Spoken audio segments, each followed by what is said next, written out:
ஹல்லேலூயா. தேவனுக்கு மகிமை உண்டாவதாக. இந்த நாளிலும் நாம் தேவ சமூகத்தில் கூடி தேவனை மகிமைப்படுத்தும்படியாய் பரிசுத்த ஆவியானவர் நம்மோடு என்ன பேச விரும்புகிறாரோ அந்த காரியங்களை நாம் தியானிக்கும்படியாய் தேவன் தந்த கிருபைக்காக நான் தேவனுக்கு துதி செலுத்துகிறேன்.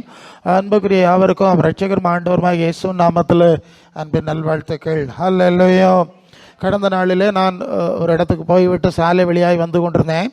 பக்கத்தில் ஒரு 40 நாள் உபவாச ஜபம் என்று சொல்லி ரொம்ப பிரபலமான, தமிழ்நாட்டில் மிகவும் இந்தியா முழுவதும் ஊழியம் செய்கிற பிரபலமான ஒரு ஸ்தாபனத்தினுடைய ஒரு சபையினுடைய ஒரு பேனர் வச்சுருந்தார்கள். நானும் எனக்கு கொஞ்சம் நேரம் இருந்ததுனால நானும் உள்ளே போனேன். போய் உட்காந்து நானும் ஜபத்திலே கலந்து கொள்ளலாம் என்று உள்ளே போனால் ஒரு 5 பாஸ்டர்மார் இருந்தாங்க. அந்த ஸ்தாபனத்தில் உள்ள 5 பாஸ்டர்கள் அதில் உட்காந்துருந்தாங்க. அவங்க அமைதியாக ஜெபிக்கிறார்கள். அவர் ஜெபிக்கிறது வெளியே கேட்கவில்லை. ஒரு துண்டு பேப்பரில் ஒருவர் என்னமோ சொல்லுகிறார். அவர் சொல்லுறதும் சரியாக கேட்கல. நான் கொஞ்சம் பேக் வரிசையில் 5 பேர் தானே இருக்கிறாங்க மொத்தமே. அவர்கள் ஜெபிக்கிறார்களா தூங்கினார்களா என்று எனக்கு தெரியாது. நான் நடந்தே சொல்லுகிறேன். அப்போது நினச்சேன், 40 நாள் உபவாச ஜபம் என்று சொல்லி இவ்வளோ விளம்பரம் பண்ணி இருக்கிற ஒரு சூழலில் ஒரு சபை விசுவாசி கூட இல்லை. பெரிய சபையாகும். ஒரு சபை சொல்லி அது 12 மணிக்கு ஆஃப் ஆச்சு. நான் இன்னும் பிரமிச்சு போனேன். சரி, எழும்பி வெளியே போனேன். நான் பிரசங்க யார் இல்லையா யோசித்துக்கிட்டே போவேன், இது என்ன காரணம் ஆண்டவரே இப்படி இருக்குது.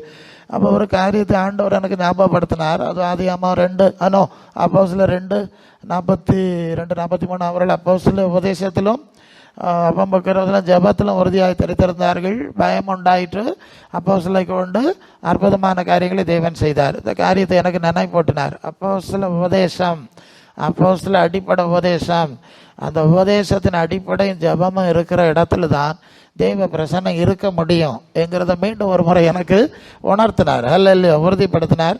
அதனால தான் உங்களுக்கு நாங்கள் இது வரைஞ்சி என்ன பொறுத்தவரை நான் எத்தனையோ ஜப சூழ்நிலைக்கு போனாலும் நான் சொல்லிடுவேன். ஒரு வீட்டுக்கு ஜபம் பண்ண போனால் கூட அப்படி தான், சும்மா எல்லாம் வர முடியாது. ஆண்டவருடைய வார்த்தை ஏதாவது சொல்லணும். அவங்களுக்கு ஏதாவது சொல்லி அவர்களை தேவனோடு திருப்பி விட்டு தான் ஜபிக்க வேண்டும். அல்லது ஜபத்தில் எனக்கு நம்பிக்கை கிடையாதுன்னு சொல்லிடுவேன். ஸோ அந்த அடிப்படையை மீண்டும் நினைவு கூர்ந்தார், ஆண்டவர் நினைவுபடுத்தினார். சரி, இப்போ அதையும் அதனால தான் உங்களோடு பல விஷயங்களை வேத வசனங்கள் மூலமாக உங்களோடு நாங்கள் பேசி கொண்டிருக்கிறோம், பேசி ஜபத்தில் நடத்துகிறோம். தேவன் நமக்கு தொடர்ந்து உதவி செய்வாராக.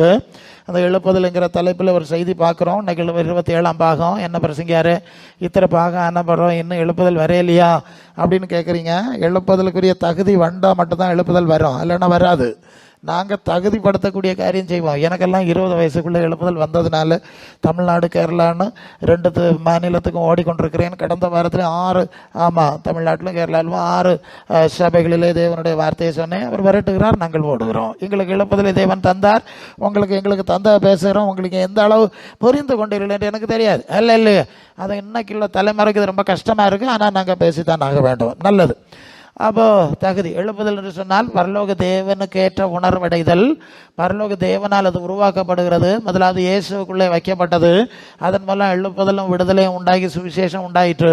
பின்பு அப்போஸ்தலருக்குள்ளே அது வைக்கப்பட்டது. அதன் மூலமாக இந்த திருச்சபை கட்டப்பட்டு இன்று வரை நடக்கிறது. அதன் பிறகு பல விசுவாசிகள் ஊழியர்களுக்குள்ளே எழுப்புதல் உண்டாயிற்று. அவர்கள் மூலம் சபைகள் கட்டப்பட்டு இப்படி தான் பல சபைகள் நடந்து கொண்டிருக்கிறது. சில வேளை அவங்க காலங்கள் கடந்து போன பிறகு கொஞ்ச நாளைக்கு இருக்குது, அதுக்கப்புறம் காணாமல் போய் விடுது. நாங்கள் எல்லா சூழ்நிலையிலையும் பார்க்குறோம்.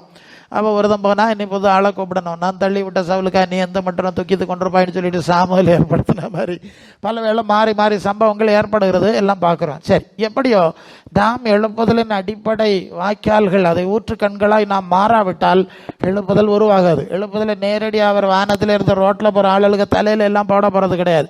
நீங்கள் புரிஞ்சுக்கணும், ஒரு இயேசு, ஒரு அப்போஸ்தலர்கள், நீங்கள், நாங்கள், இல்லையா, நம்ம மூலம் நம் மத்தியில் இருந்து தான் எழுப்புதல் வரும். ஒரு இடத்துல நெருப்பு வேணும். நெருப்பு இருந்து ஊதி ஊதி அது பக்கத்தில் இருக்க காட்டையும் கொளுத்தி விடக்கூடிய நிலைமைக்கு போகுது. நெருப்பு வைக்கிறதுக்கு இடமே இல்லைன்னா, ஒரு சின்ன ஜுவாலை கொளுத்துறதுக்கு இடமே இல்லைன்னா என்ன செய்ய முடியும்? இப்போ புரியும் நினைக்கிறேன். ஆகவே உங்களை தகுதிப்படுத்துகிற காரியங்களை நாம் சிந்திக்கிறோம். இந்த காலத்தின் சூழல், சர்வதேச லெவலில் கிறிஸ்தவ சூழ்நிலையில் நடக்கிற எல்லா காரியங்களையும் கணக்கில் வைத்து கொண்டு தான் இந்த காரியங்களை இப்போ பேச வேண்டியிருக்கிறது. இயேசு அறியாத இடத்துல மிஷனரி பிரசங்கம் பேசுகிற பிரசங்கம் வேறு, இங்கே பண்ணுகிற பிரசங்கம் வேறு. நீங்கள் அதை புரிந்து கொள்ள வேண்டும்.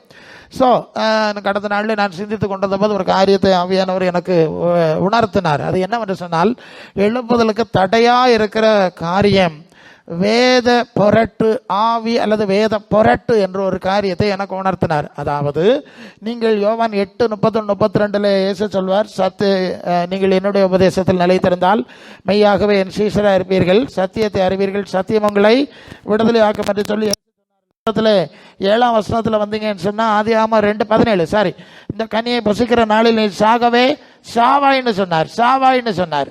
இது சொன்னது தேவனாகிய கர்த்தர், சத்திய தேவன். இப்ப 3ஆவது அதிகாரம் 4ஆம் வசனத்துல வந்து அப்ப சொல்றான், நீங்கள் சாகவே சாவது இல்லை. அல்ல, புரிஞ்சுதா? எங்கே வேத புரட்டு சத்திய புரட்டு பொய் எங்கே ஆரம்பிச்சதுன்னா, ஏதேன் தோட்டத்தில். அவர் ஒன்று சொன்னா அதுக்கு எதிராக இன்னொன்றை சொல்லி அவர்களை தேவ உறவிலிருந்து உடைத்து எல்லா சாபத்தையும் ஏற்படுத்தி குழப்பம் உண்டாயிற்று என்கிற சம்பவத்தை நாம் பார்க்குறோம். அதனால தான் யோவான் 8:44 இயேசு சொல்வார், பிசாசு பொய்யனும் பொய்க்கு பிதாவுமா இருக்கிறான், அவன் சொந்தத்தில் எடுத்து பேசுகிறவன். அந்த நுட்பத்தை நான் சில வேளை சொல்லியிருந்தாலும் அப்படியே பிரிச்சிருக்கேன். அந்த சொந்தத்தில் ஒரு சின்ன விஷயமா இருந்தாலும் தேவனுடைய எழுப்புதலை, வல்லமை, ஆவியை அது எப்படி அணைத்து போடுகிறது, அதை இல்லாமல் ஆக்கி விடுகிறதுங்கிறது தான் ப்ராப்ளம். விஷயம் சின்னது. ஒரு சின்ன ஃபியூஸ் போயிட்டுன்னு சொன்னால் டோட்டலி ஆஃப், ஒரு செக்ஷன் முழுதும் ஒர்க் பண்ணாது. இது மாதிரி தான் சின்ன விஷயத்தின் மூலம் பெரிய தீய விளைவை பிசாசு ஏற்படுத்துகிறது என்பதை ஆவியானவர் சுட்டி காட்டுறதுனால தான் இந்த பகுதியை நாம் சிந்திக்கிறோம். இப்போ என்ன பார்க்குறோம்னு சொன்னால், சங்கீதம் 91:11-12 என்ன சொல்லியிருக்கு? வழிகளிலெல்லாம் காக்கும்படி தூதர்களுக்கு கட்டளை இடுவாருன்னு சொன்னதை நீருங்கிறது குதியும் தூதர்களை ஏந்தி கொண்டு போவார்கள்னு சொல்லி ஒரு சின்ன வேத புரட்டை பிசாசு இயேசு இடத்துல வைத்து ஏமாற்ற பார்த்து அவர் கர்த்தரை பரிச்சை பாராதிருப்பாய் என்று சொல்லி அதை முறியடித்தது நாம் பார்க்கிறோம் இல்லையா? லூக்கா 4ஆம் அதிகாரத்தில் அது வேத புரட்டு. தேவன் ஒன்றை சொன்னால் அதை எப்படி புரட்டுகிறது என்பதை தான் இந்த பகுதியில் நாம் சிந்திக்கிறோம். 2 பேதர் 2:1 கள்ள போதர்கள் இருப்பார்கள், தந்திரமான வேத புரட்டுக்களை அவர்கள் நுழைய பண்ணுவார்கள். இப்போ யார் வாரது? சபைகளுக்குள்ளே, சங்கங்களுக்கு. நம்ம ஆண்டவருடைய வசனத்தை வாசித்து ஜெபம் பண்ணி ஆவியானவரோடு நடந்தா போயிடலாம். சில விஷயங்கள் புரிந்து கொள்ள கஷ்டமாக இருந்தாலும் தேவன் அதை நமக்கு புரிந்து கொள்ள உதவி செய்வார். ஆனால் இதை தாண்டி மனிதர்களுடைய பிடியில் வச்சுக்கினா பெரிய டேஞ்சர். அவருக்குள்ளே இருக்கிற ஆவி என்ன ஆவின்னு நமக்கு தெரியாது. அதனால தான் நீங்கள் முதலாவது ஆண்டவருடைய வார்த்தை பார்த்து ஜெபம் பண்ணுங்க, அதோட மற்ற காரியங்களையும் இணைத்து கொள்ளுங்கள். ஆண்டவருடைய அஸ்திபாரங்களை விட்டு நீங்கள் வெளியே போனால் நீங்கள் கண்டிப்பாக சிக்கலில் மாட்டுவீர்கள் என்று சொல்லுகிறோம். 2 Corinthians 11 அதிகாரம் 12-15 வரை போனால் கள்ள அப்போஸ்தலர்கள், கபடமுள்ள வேலையாட்கள், அவர்கள் கிறிஸ்தவன் வேஷத்தை தரித்து கொண்டிருக்கிறான்னு சொல்லிட்டு அங்கு அடுத்தது என்ன சொல்லணும்னா, சாத்தானும் ஒளியந்தவனுடைய வேஷத்தை தரித்து கொள்வானே. பிசாசு மனிதர்களுடைய புகுந்து வேத புரட்டுக்களை இல்லையா ஏதேனும் தோட்டத்தில் நடந்த மாதிரி இன்றைக்கு செய்கிறது என்பதை குறிப்பிடுகிறார். அதை உறுதிப்படுத்துவதற்கு சாத்தான் அற்புதம் செய்வது உண்டு. தேவனுடைய வார்த்தைகளை உறுதிப்படுத்தும்படி தேவ ஆவியானவர் அற்புதம் செய்கிறது உண்டு. 2 காரியங்களே நடக்கிறது தான். நீங்கள் அப்போஸ்தலர் 14:13 அப்போஸ்தலருடைய கிருபை உள்ள வசனத்துக்கு சாட்சியாக தேவன் அற்புதங்களை செய்தார் என்று சொல்லி வாசிக்கிறோம். இது மாதிரி கள்ளத்தீர்க்கதரிசிகள் சொல்லுகிற கள்ள வார்த்தைகளை உறுதிப்படுத்தும்படி பிசாசு அற்புதம் செய்கிறானா. இங்கிருந்து மோசையின் காலத்திலிருந்தே அது நடக்கிற இன்னொரு டேஞ்சரான காரியம் இருக்கிறது.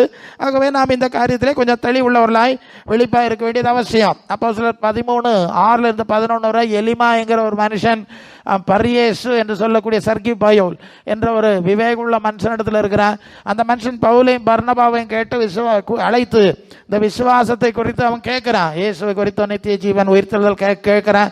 ஐயோ, மரித்தோர் உயிர்த்தெழுதல் ரொம்ப நல்ல விஷயம் என்று ஆர்வமாய் கேட்கும்போது அந்த எலிமா என்கிறவன் குறுக்கிடுகிறான். அவன் ஒரு கள்ள தீர்க்கதரிசி. ஐயோ, அப்படி இல்லை, இப்படி இல்லை, இப்படி ஆகட்டு குழப்புகிற ஒரு காரியத்தை பார்க்குறோம். பவுலுக்கு கோபம் வந்துட்டு,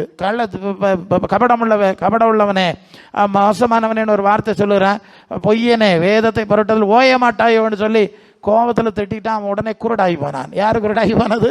அந்த சத்திய வேதத்தை புரட்டினா இல்லையா, அந்த புரட்டனாகி எலிவா குருடாகி விட்டான் என்று. அப்போ அப்போஸ்தலருடைய காலத்திலும் இது போன்ற சத்திய வேத புரட்டான காரியங்களை பிசாசு செஞ்சு கொண்டே இருக்கிறான். ஆனால் அப்போஸ்தலர்கள் அதை முறியடித்தார்கள். 1 Corinthians 15:30-31 பவுல் சொல்லுவார், நாங்கள் எந்நேரம் நாச மோசத்துக்கு ஏதுவாக இருக்கிறோம். அப்போ எந்த அளவு எதிர் சூழல்களை சந்தித்தார்கள் என்பதை பார்க்குறோம் இல்லையா.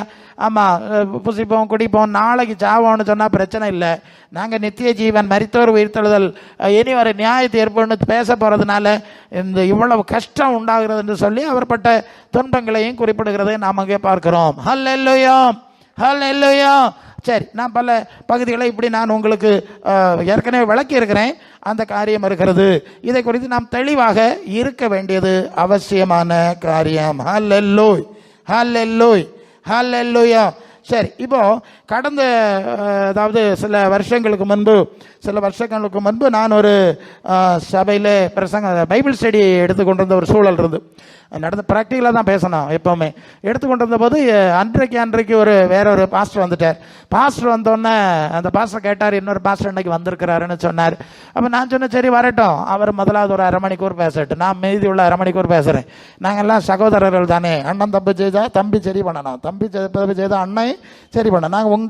நாங்களும் எங்களுக்குள்ள பாஸ்டர் மாதிரி, அதனால் அவர் முதல்ல பேசட்டும். ஏதாவது யாராவது பண்ணாருன்னு சொன்னால் நான் அடுத்த சந்தர்ப்பத்தில் என்ன செய்யணும், அதை திருத்தி அனுப்பணும். அதனால நான் ரெண்டாவது பேசுவேன் அப்படின்னு சொல்லிட்டேன். சரி, அவர் எழும்பினார். அவர் ஒரு பகுதியை சொன்னார். அது மத்தேயு 19ஆம் அதிகாரம் 24ஆம் வசனத்தில் இருக்கு இல்லையா, மத்தேயு 19:24. அது என்ன சொல்லுன்னா, ஐஸ்வர்யவான் பரலோக ராஜ்யத்தில் பிரவேசிக்க முடியாது. ஊசியின் காதில் ஒட்டகம் பிரவேசிக்கணும்னு சொன்னால் ஐஸ்வர்யவான் பரலோகத்தில் அடித்து பிரவேசிப்பான். இதுதான் அவருக்கு செய்தி. ஐஸ்வர்யவான்கள் பரலோகத்திலே பிரவேசிக்க முடியாது என்று சொல்லி அவர் சாதித்து பேசிவிட்டார். அவர் பேசி கொண்டிருந்த போது எனக்குள்ளே இருக்குது, நான் ஓட்ட டப்பா தான், ஆனால் எனக்குள்ளே இருக்க சாதனை ரொம்ப சக்தி வாய்ந்த சாதனை பாருங்க.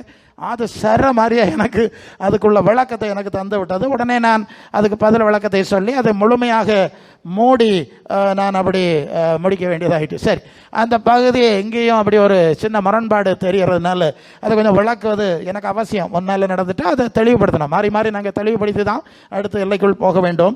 இப்போ மத்தேயு 19:16 அந்த மனுஷன் கேட்குறேன், நித்திய ஜீவன் அடைவதற்கு நான் என்ன செய்ய வேண்டும்? நல்ல கேள்வி இல்லையா? நித்திய ஜீவன் அடைப்பதற்கு நான் என்ன செய்ய வேண்டும்? ஆண்டவர் சொன்ன பதில் அங்கே இருக்கிறது.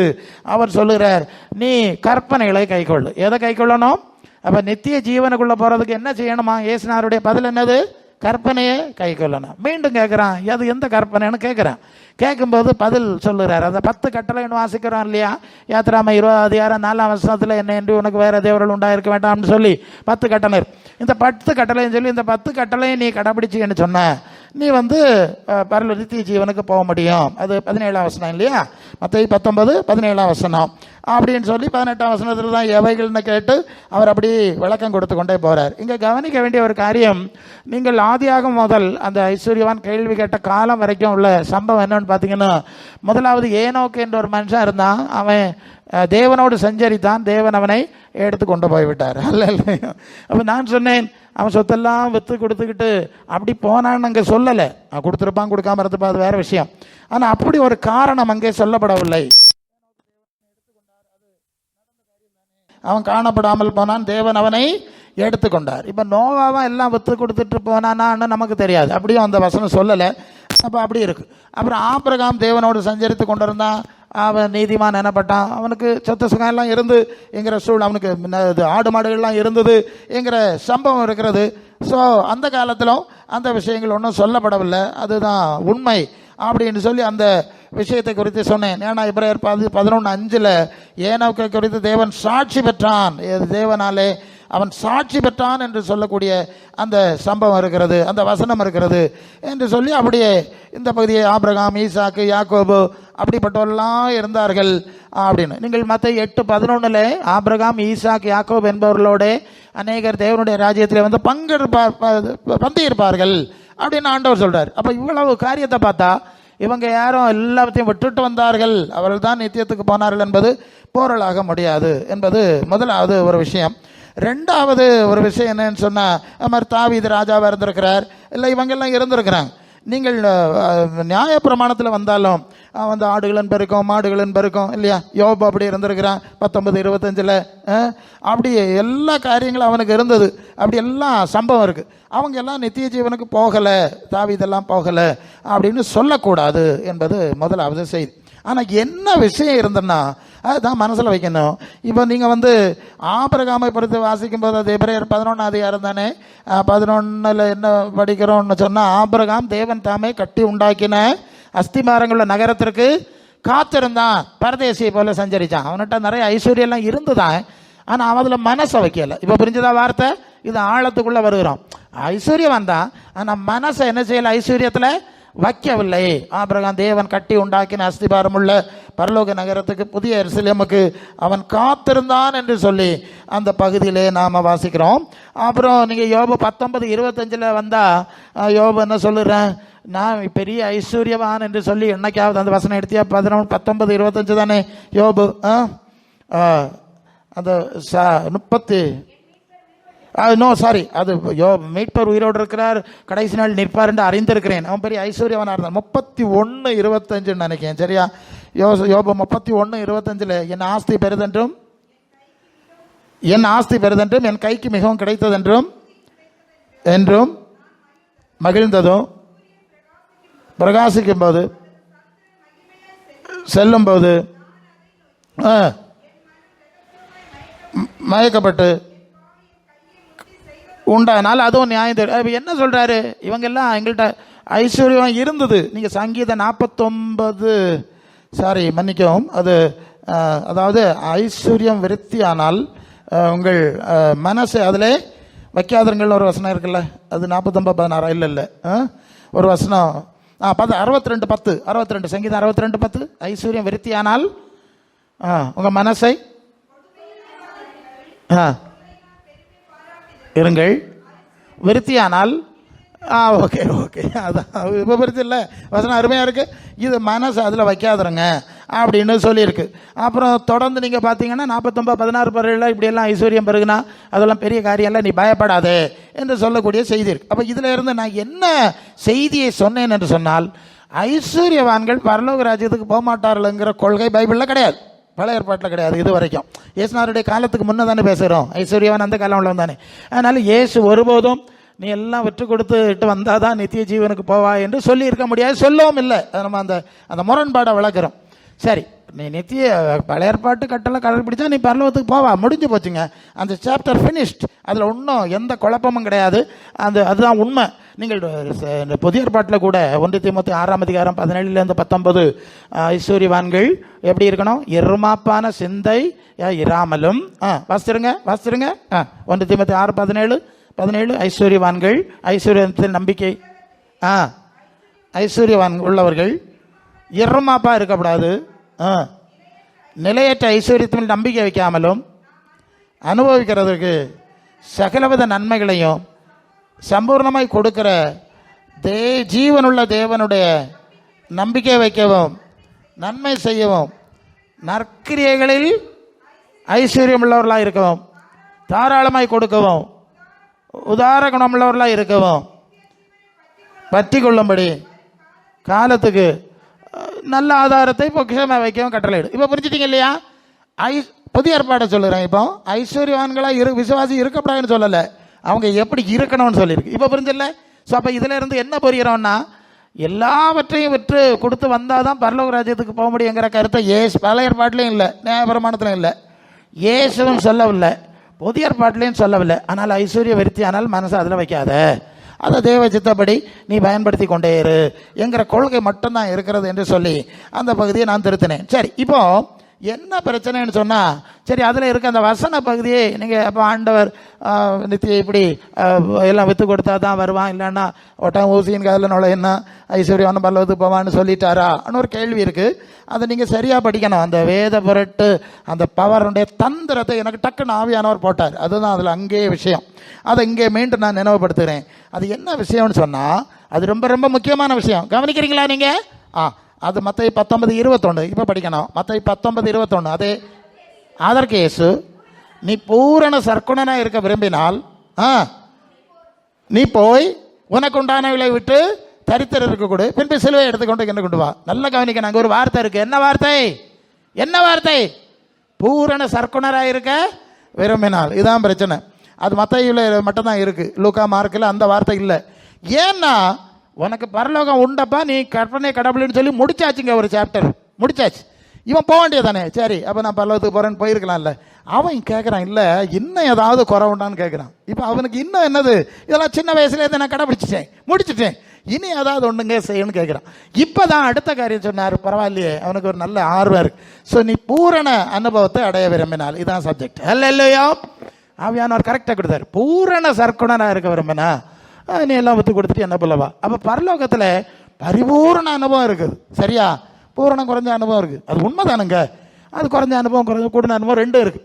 இப்போ பூரண அனுபவம் உள்ளவர் யாருன்னா இயேசு. நரிகளுக்கு குழிகளும் ஆகாயத்து பறவைகள் கூடுகளும் மட்டும் மனுஷகுமாரனுக்கு இடம் இல்லை, ஒன்றும் இல்லை இல்லையா? அப்படி தான் பூரண அனுபவத்தின் அடிப்படை இயேசு. இனி அப்போஸ்தலர்களாகிய எங்களை நீங்கள் 1 கொரிந்தியர் 4:9 அப்போஸ்தலர்களாகிய எங்களை மரணத்துக்கு குறிக்கப்பட்டவர்களை போல கடைசியானவர்களாய் தோன்றப்பட பண்ணினார். நாங்கள் மனுஷருக்கும் தூதருக்கும் வேடிக்கையானோம், துடைத்து படுபடுகிற அழுக்கை போலானோ, தங்க இடம் இல்லாமல் இருக்கிறோம். அல்ல இல்லையோ?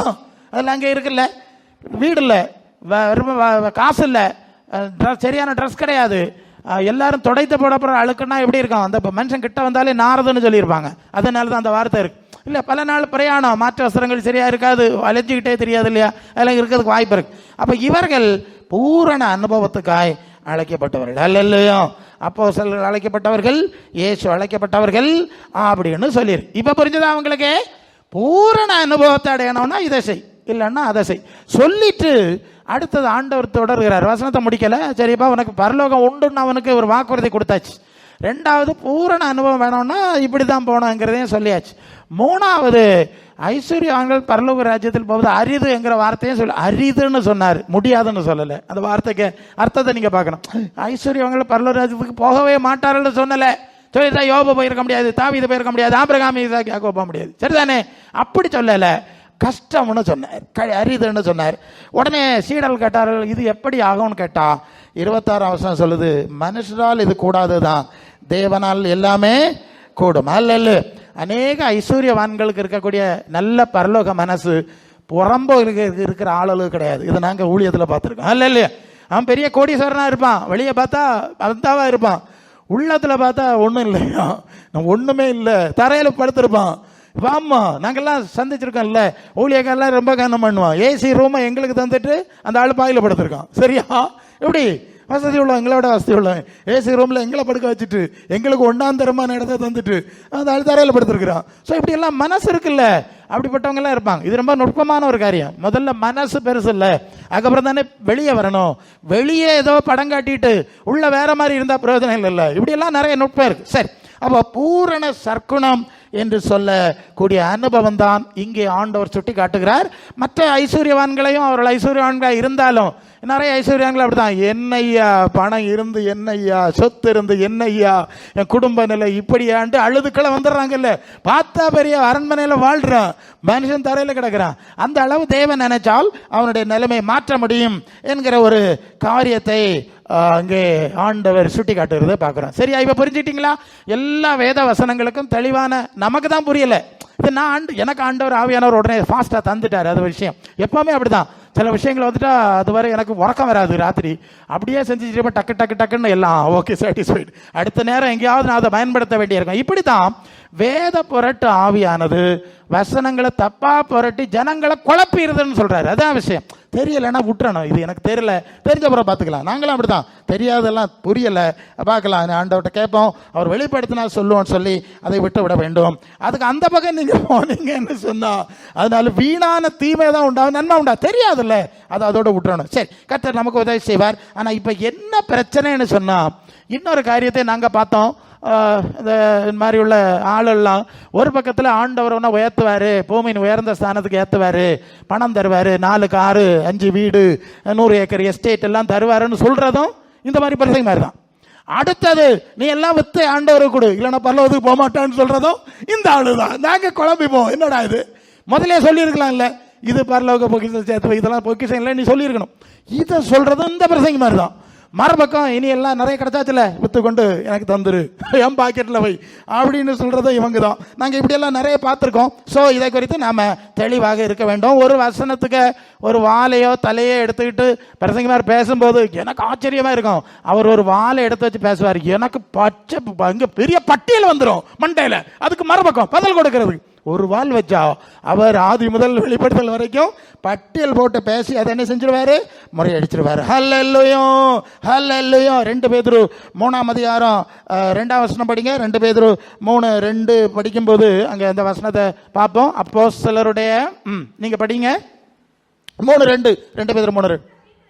அப்பரிசுத்த தீர்க்கதரிசிகளால் சொல்லப்பட்ட வார்த்தைகளையும் சிலராக இருக்கிற கர்த்தருடைய அப்போஸ்தலரால் எங்களுடைய கட்டளைகளையும் ஓகே நீங்கள் நினைவு கூறணும். நல்லா நீங்கள் கவனிங்க, எப்பவுமே இதுதான் பிரச்சனை. அதான் நான் அப்போஸ்தலர், தீர்க்கதரிசி, அஸ்திபாரம், கிறிஸ்து, மூலக்கல்லுன்னு சொல்லிட்டு இருக்கேன். இயேசு சொன்ன வார்த்தைகளை நினைவு கூறணும்.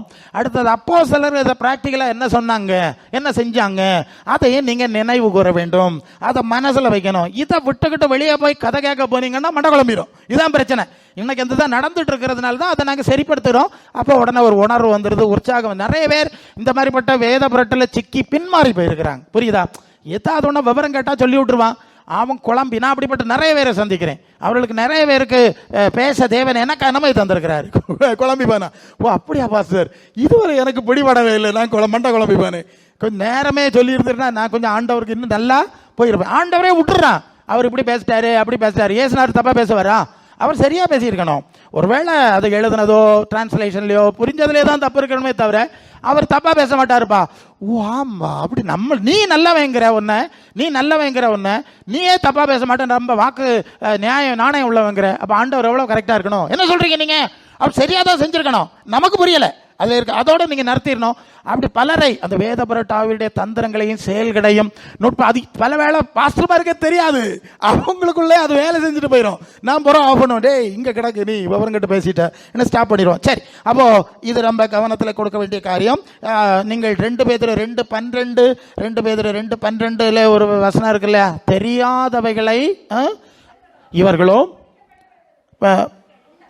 பிடிபட்டு அழிக்கப்படுவதற்கு உண்டான புத்தியற்ற மிருக ஜீவன்களை போல. அந்த வார்த்தை தெரியாதவைகளை தூஷித்து தங்கள் கேட்டிலே தட்டழிந்து அநீதத்தின் பலனை சரி போதும், அதில் வர வாசிருங்க. என்னன்னா தெரியாதவைகளை தூஷிச்சிருவாங்கண்ணா, அவங்களுக்கு தெரியாதுன்னா எனக்கு தெரியாது சார், நான் ஜோம் பண்ணுறேன், இல்லைன்னா சைலண்டாக உட்காந்துட்டு ஆண்டவர்கிட்ட கேட்டுட்டு அடுத்த பார்க்கலாம். தெரியாதவைகளை எடுத்து தூஷிச்சு குழப்பி பெரிய கேடுகளையும் குழப்பத்தையும் உண்டு பண்ண. யூதா 1:10 அவர் அதே சொல்லுவார். ஏன்னா இது தொடர்ந்து நடக்கிற ஒரு காரியம், அப்போஸ்தலர் காலத்திலே நடந்திருக்கிறது, இப்பவும் நடக்கிறது. அதனால தான் நாங்கள் அதை சரிப்படுத்தும். 1:10 படி. இவர்கள் தெரியாதவளை தூஷித்து புத்தி இல்லாத மிருக ஜீவன்களை போல சுவாபத்தினாலே தங்களை தாங்களே கெடுத்துக் கொள்கிறார். ஹல்லேலூயா. பாத்தியலா, இப்படிப்பட்ட சூழ்நிலை சிக்கி. இது எதுக்கு தான் பார்க்குறோன்னா, எழுப்புதல் என்ற அல்லது தேவ சித்தப்படியான காரியத்துக்கு இது தடையா அமைஞ்சிருது இல்லையா. முதலாவது தேவன் துக்கப்படுவார். இப்படி 2 பேரும் ஒருத்தன் வடக்கு ஒருத்தன் தெற்கு சண்டை போட்டுட்டு இருந்தா அவைய சண்டை தீரட்டு, இது ஒரு பிரச்சனை. 2வது பிரச்சனை, ஜனங்கள் அதுக்கு மேல குழம்பிட்டு மனசு இது இப்படிதான் கிடக்கு அப்படித்தான் கிடக்குன்னு போயிட்டாங்கன்னா அது வேற பிரச்சனை. டோட்டலி பக்தி விருத்திக்கு ஏதுவான சூழ்நிலை அணைஞ்சு போகுது. இப்ப புரியுதா நான் சொல்லுது? எனக்குள்ள ஆவியானவர் தந்தது, நான் அப்படி வசனங்களை வச்சிருக்கேன். பக்தி விருத்திக்கு எதுவான சில காரியம் இருந்தாலும் சரி, அது வேற வசனங்கள் இருக்கு. தேவையில்லாத சம்சயங்களும் உண்டாகி வேத புரட்டுலாம் உண்டாகணும் வேற வசனங்கள், சரி அங்க போக வேண்டாம்.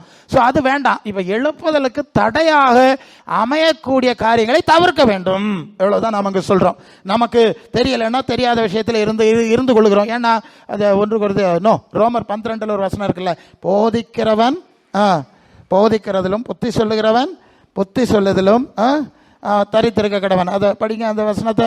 12 கிருபையின்படியே நம்மில் ஒவ்வொருவருக்கும் சொல்லுகிறவன் பிரமாணத்துக்கு ஏற்றதாகி சொல்ல கடவன். அடுத்தது ஊழியம் செய்கிறவன் ஊழியம், போதிக்கிறவன் போதிக்கிறது, புத்தி சொல்லுகிறவன் புத்தி சொல்லுகிறது, தரித்திருக்க கடவன், பகிர்ந்து கொடுக்கிறவன், வஞ்சனை இல்லாமல் கொடுக்க கடவன். சரி ஓகே, நிறைய இருக்கு, படிச்சிருக்கேன். போதனை செய்யறதுக்கு அழைக்கப்பட்டவர்கள் போதனை செய்யட்டும், புத்தி சொல்ல தெரிஞ்சவர்கள் செய்யட்டும், ஜெபிக்கிறவர்கள் ஜெபிக்கட்டும் இல்லையா. அவர் இது தகாத எல்லைக்குள்ள போகும்போது இந்த பிரச்சனை ஏற்படுது. இதுதான் நாங்கள் சபையை எப்படி தான் ஒழுங்குபடுத்துவோம்ப்பா. அழைப்பையும் தெரிந்து கொள்வதிலையும் உறுதிப்படுது. நான் எந்த இடத்துல இப்போ நான் ஒரு சுவிசேஷகன் போதகன், இந்த எல்லையில தான் நீ இப்போ தாண்ட மாட்டேன், எவ்வளோ சுத்துறேன்.